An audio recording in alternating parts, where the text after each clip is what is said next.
Pemirsa, petugas Satres Narkoba Polresta Denpasar menangkap seorang warga negara Inggris di sebuah hotel di Jalan Lebak Bene, Legian, Kecamatan Kuta Badung yang menyimpan 1,4 kg kokain atau senilai 6 miliar rupiah. Penangkapan dilakukan petugas saat tersangka sedang merayakan Valentine.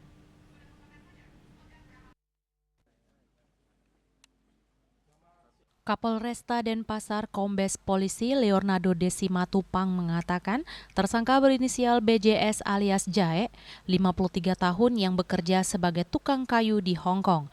Pengungkapan berawal dari informasi masyarakat adanya anggota jaringan internasional narkotika yang menginap di Legian.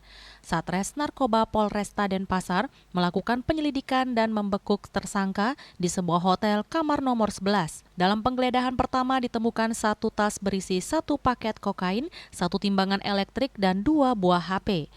Sedangkan di lemari pakaian ditemukan 1 koper abu-abu berisi 4 paket kokain seberat 1,4 kg, 1 timbangan besar, pipa besi, dan paspor. Tersangka merupakan jaringan internasional dan kembali menggunakan visa wisata. Kepada petugas, tersangka mengaku dijanjikan upah sekitar 1 miliar rupiah. Inisial BJ, ini laki-laki, kelahiran Hong Kong, warga negara Inggris, dengan alamat tinggal di Legian Beach, dengan barang bukti kokain kurang lebih 1,4 kg. Ditambahkan Kombes Leonardo, dalam sebulan terakhir ini jajarannya mengungkap 32 kasus narkoba dan menangkap 37 pengedar yang terdiri dari 35 laki-laki dan 2 perempuan. Barang bukti yang disita yakni ganja seberat 3,5 kg, kokain 1,4 kg, ekstasi 427 butir, sabu-sabu 508,11 gram, dan tembakau sintetis 34,49 gram.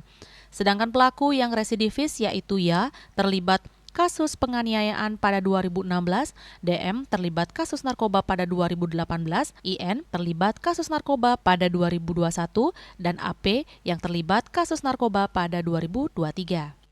Mengungkap kurang lebih 32 kasus dengan jumlah tersangka 37 orang, laki-laki 35 dan perempuan 2 orang.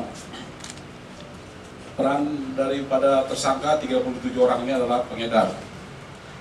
Dari pengungkapan kasus ini, Satres Narkoba Polresta Denpasar berhasil menyelamatkan generasi muda dari bahaya narkoba sekitar 30.000 jiwa. Rai Suwantara, Bali TV.